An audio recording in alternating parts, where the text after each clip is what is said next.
Assalamualaikum warahmatullahi wabarakatuh. Perkenalkan, kami dari kelompok 1 akan mempresentasikan mengenai penyusunan anggaran dan target kinerja keuangan. Kelompok 1 beranggotakan Fakri Jumato Syadat dengan BP 18 1053232, Tabila Widiansari dengan BP 18 1053237, dan Aisyah Fadila dengan BP 18 1053263. Baiklah, untuk pemaparan materi yang pertama akan saya jelaskan sendiri, yaitu mengenai anggaran. Pertama, sebelum kita mengetahui tentang penyusunan anggaran, kita harus tahu dulu apa itu anggaran. Anggaran adalah alat penting untuk perencanaan dan pengendalian jangka pendek yang efektif dalam organisasi. Karakteristik anggaran antara lain adalah anggaran memperkirakan potensi keuntungan dari unit bisnis, dinyatakan dalam istilah moneter, biasanya mencakup periode 1 tahun, komitmen manajemen, di mana manajer setuju untuk menerima tanggung jawab untuk mencapai tujuan yang dianggarkan. Proposal anggaran ditinjau dan disetujui oleh otoritas yang lebih tinggi dari penerima anggaran. Setelah disetujui, anggaran hanya dapat diubah dalam kondisi yang tertentu. Dan terakhir adalah secara berkala kinerja keuangan aktual dibandingkan dengan anggaran dan variansi dianalisis dan dijelaskan. Selanjutnya adalah siklus perencanaan. Siklus perencanaan itu terbagi 3. Yang pertama adalah perencanaan strategis, yang kedua adalah penganggaran modal atau pemrograman, yang ketiga adalah penganggaran operasional. Perencanaan strategis mencakup proses pemikiran yang relatif luas tentang misi, tujuan, dan sarana organisasi, yang dengannya misi dan sasaran dapat menjadi yang terbaik. Perencanaan strategis biasanya melibatkan pengembangan. Yang pertama adalah visi atau misi dan tujuan yang menyeluruh untuk organisasi secara keseluruhan. Yang kedua adalah pemahaman tentang posisi organisasi saat ini, kekuatan dan kelemahannya, serta peluang dan resikonya. Yang ketiga adalah kesepakatan tentang jenis kegiatan atau bisnis yang harus dan tidak boleh untuk dikejar oleh organisasi. Yang keempat adalah strategi untuk setiap aktivitas inti atau bisnis yang telah diputuskan oleh organisasi untuk dikejar. Perencanaan strategis memberikan kerangka kerja untuk perencanaan yang lebih rinci yang terjadi dalam siklus perencanaan yang mengikuti. Selanjutnya ada siklus yang kedua, yaitu penganggaran modal atau pemrograman. Penganggaran modal juga terkadang disebut dengan pemrograman, melibatkan identifikasi program aksi tertentu, yaitu ada proyek yang akan dilaksanakan atau investasi yang akan dilakukan selama beberapa tahun ke depan. Biasanya dalam jangka waktu 1-3 tahun atau dalam 5 tahun ke depan, dan spesifikasi sumber daya yang akan dikonsumsi masing-masingnya. Penganggaran modal seringkali melibatkan banyak orang dengan pengetahuan ahli seperti terkait dengan analisis investasi, peramalan, dan pendanaan. Penganggaran modal juga biasanya membutuhkan lebih banyak detail perencanaan dibandingkan perencanaan strategis. Untuk siklus yang ketiga adalah penganggaran atau operasional. Penganggaran operasional atau tahunan. Penganggaran singkatnya melibatkan persiapan rencana keuangan jangka pendek dan anggaran biasanya untuk tahun fiskal untuk tahun berikutnya. Baiklah, selanjutnya dalam proses penyusunan anggaran terdapat 2 proses yang dibedakan menjadi yang pertama adalah perencanaan anggaran dan yang kedua adalah peramalan. Baik, dalam perencanaan anggaran, proses penganggaran berfokus pada suatu tahun periode sehingga dapat dimasukkan ke dalam perencanaan strategis organisasi. Perbedaannya yaitu bahwa anggaran disusun oleh pusat tanggung jawab masing-masing. Hal ini dilakukan karena anggaran akan digunakan untuk mempengaruhi kinerja manajer. Dan untuk peramalan adalah prediksi tentang keadaan yang mungkin akan terjadi yang bersumber dari penilaian dan pengalaman sebelumnya. Karakteristik dari peramalan ini yang pertama adalah perakiraan mungkin atau mungkin tidak dinyatakan dalam istilah moneter. Yang kedua adalah bisa untuk jangka waktu apa saja, baik pendek maupun secara jangka panjang. Yang ketiga adalah peramalan tidak menerima tanggung jawab untuk memenuhi hasil yang diperkirakan. Yang keempat adalah peramalan biasanya tidak disetujui oleh otoritas yang lebih tinggi. Yang kelima, perakiraan diperbaharui segera setelah informasi baru menunjukkan adanya perubahan kondisi. Yang terakhir adalah variasi dari ramalan tidak dianalisis secara formal atau secara berkala. Dari sudut pandang manajemen, ramalan keuangan secara eksklusif merupakan alat perencanaan, sedangkan anggaran adalah alat perencanaan dan alat kontrolnya. Semua anggaran memasukkan elemen peramalan, di mana para pembuat anggaran tidak dapat bertanggung jawab atas peristiwa tertentu yang mempengaruhi kemampuan mereka untuk memenuhi tujuan yang dianggarkan. Selanjutnya adalah penyusunan anggaran. Penyusunan anggaran operasional memiliki 4 tujuan utama. Yang pertama adalah menyempurnakan rencana strategis, di mana anggaran yang diselesaikan tepat sebelum awal tahun anggaran dapat memberikan kesempatan untuk menggunakan informasi terbaru yang tersedia dan didasarkan pada penilaian manajer di semua tingkatan di seluruh organisasi. Persiapan anggaran memberikan peluang untuk membuat keputusan yang akan meningkatkan kinerja sebelum komitmen dibuat dengan cara operasi tertentu selama tahun berjalan. Tujuan yang kedua adalah koordinasi, di mana agar segala ketidakkonsistenan antar bidang yang berhubungan dapat diidentifikasi dan diselesaikan sebelumnya. Hal ini bisa disebut juga dengan tindakan preventif. Untuk tujuan yang ketiga adalah menetapkan tanggung jawab, di mana anggaran yang disetujui harus terus menjelaskan tanggung jawab setiap manajer. Anggaran juga memberikan wewenang kepada manajer pusat pertanggungjawaban untuk membelanjakan sejumlah uang tertentu untuk tujuan tertentu tanpa meminta persetujuan dari otoritas yang lebih tinggi.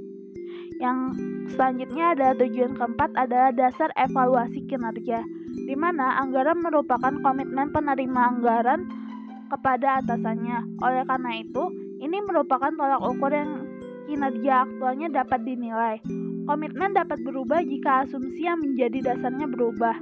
Namun, anggaran merupakan titik awal yang sangat baik untuk penilaian kinerja.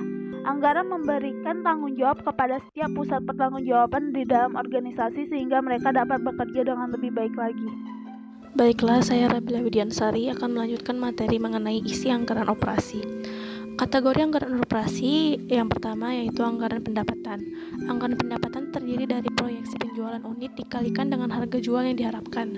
Dari semua elemen anggaran laba, anggaran pendapatan adalah yang paling penting, tetapi juga merupakan elemen yang memiliki ketidakpastian terbesar.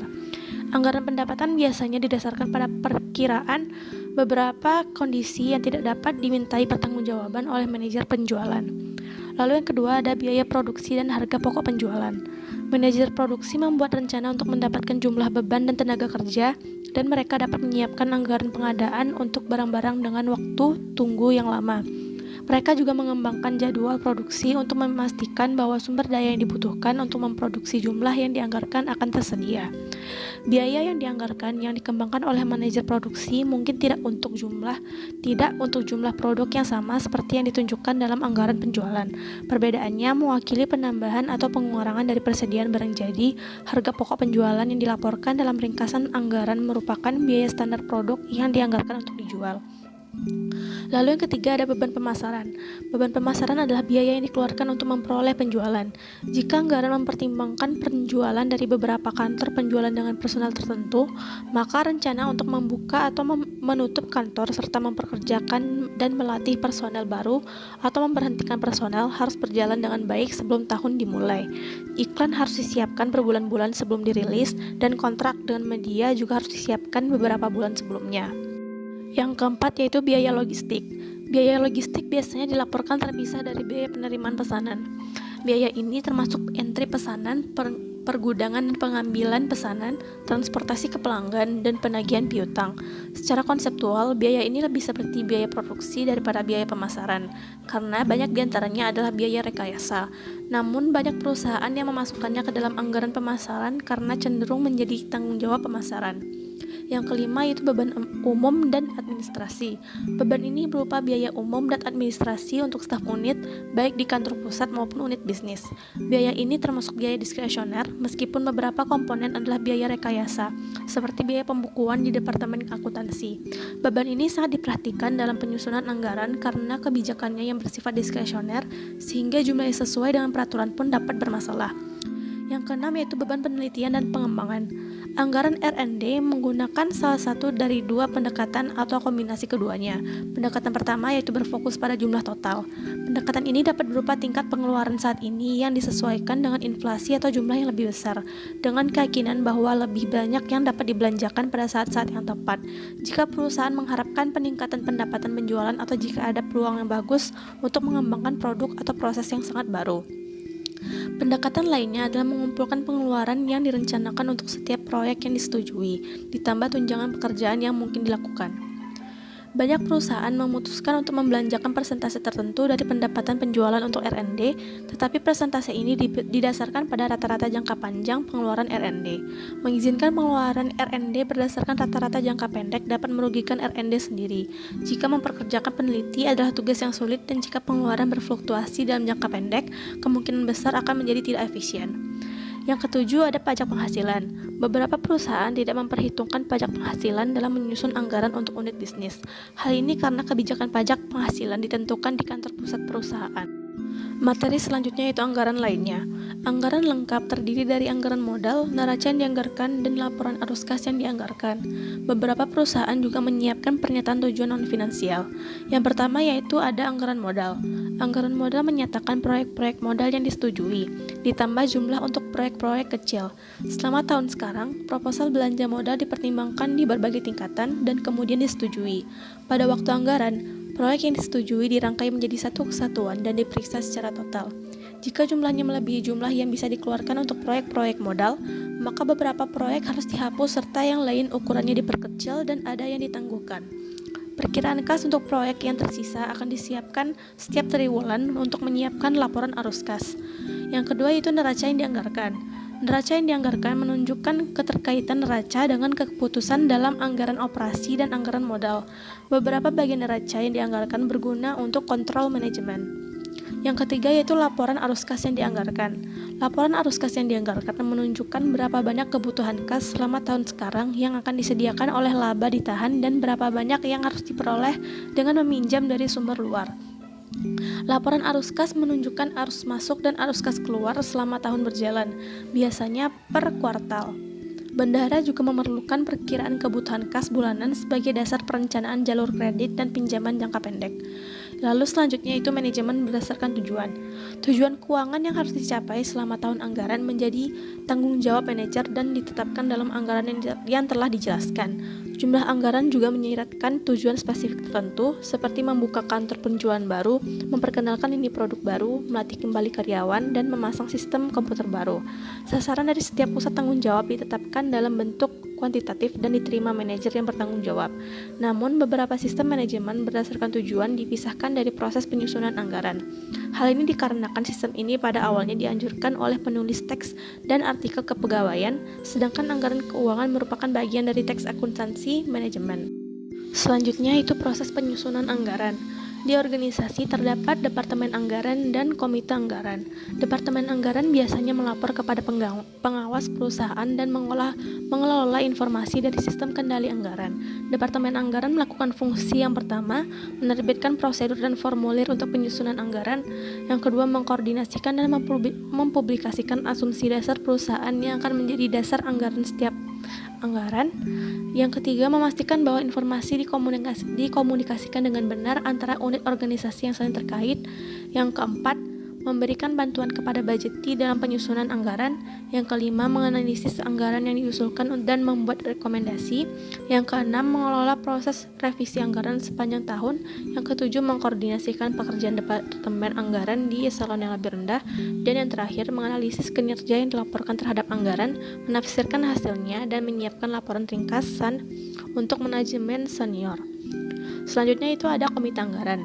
Komite ini terdiri dari anggaran manajemen senior seperti CEO, COO, dan CFO. Komite anggaran menjalankan peran penting diantaranya meninjau dan menyetujui atau menyesuaikan masing-masing anggaran. Di beberapa perusahaan, setiap manajer unit bisnis bertemu dengan komite anggaran dan mempresentasikan proposal anggarannya. Biasanya, komite anggaran harus menyetujui revisi anggaran besar-besaran yang dilakukan sepanjang tahun. Yang kedua, penerbitan pedoman. Langkah pertama dalam proses penyusunan anggaran adalah menyusun pedoman yang mengatur penyusunan anggaran.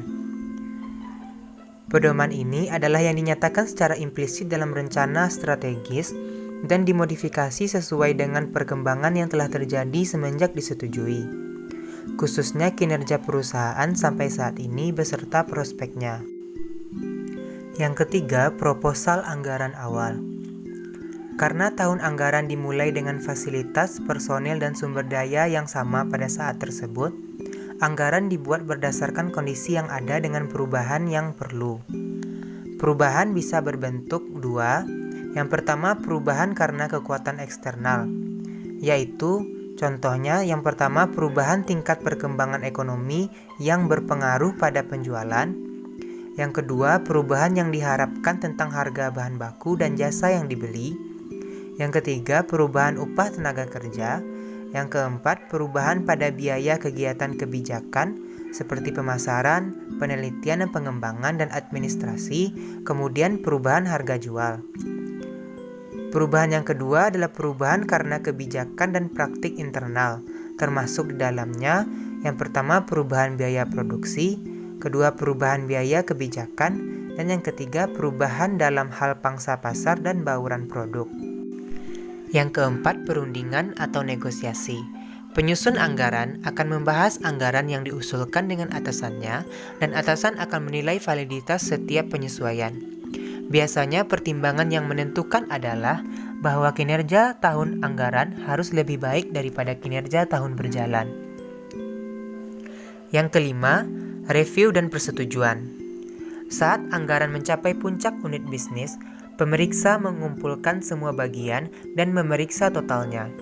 Sebagian pemeriksa memperhatikan konsistensi, namun ada pula pemeriksa yang memperhatikan penghasilan keuntungan dari anggaran. Jika tidak, anggaran biasanya akan dikirim kembali untuk direvisi.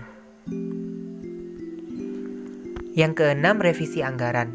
Revisi anggaran mungkin diperlukan jika asumsi anggaran ternyata tidak realistis.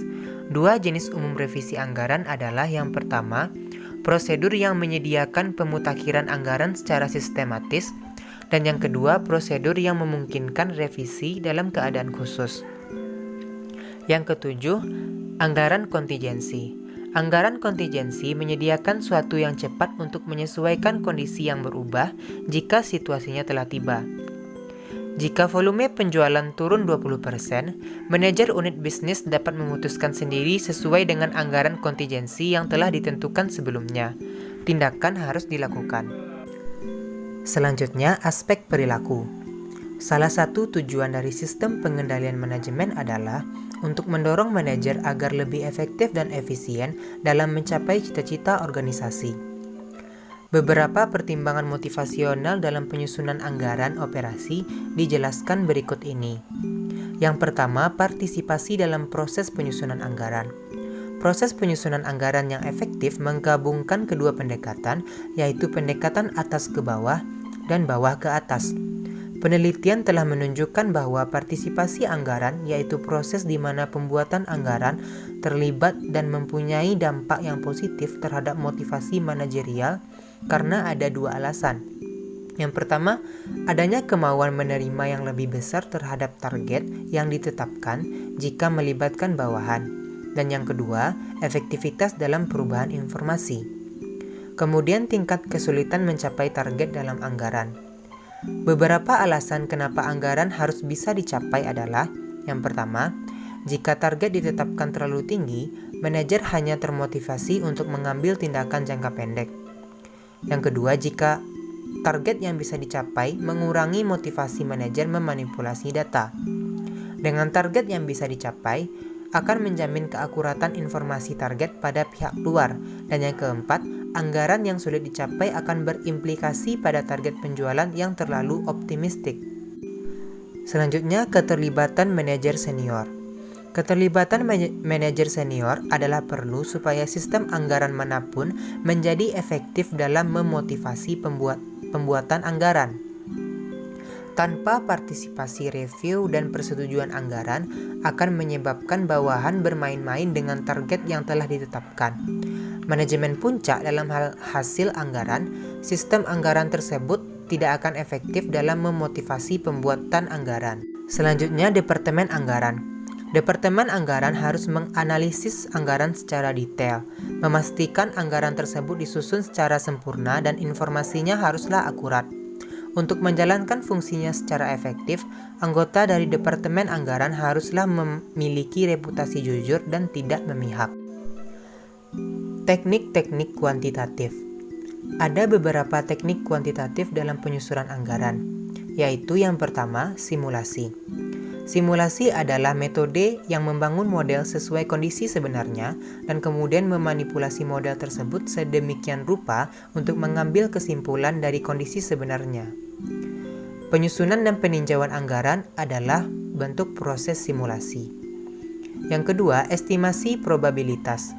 Setiap angka dalam anggaran adalah estimasi titik, yaitu jumlah tanggal yang paling mungkin. Misalnya, estimasi penjualan dinyatakan dengan jumlah tertentu dari masing-masing jenis produk yang dijual. Estimasi titik ini perlu untuk tujuan pengendalian. Terima kasih, sekian presentasi dari kelompok kami. Terlebih terkurangnya mohon dimaafkan. Wabillahi taufiq wal hidayah. Assalamualaikum warahmatullahi wabarakatuh.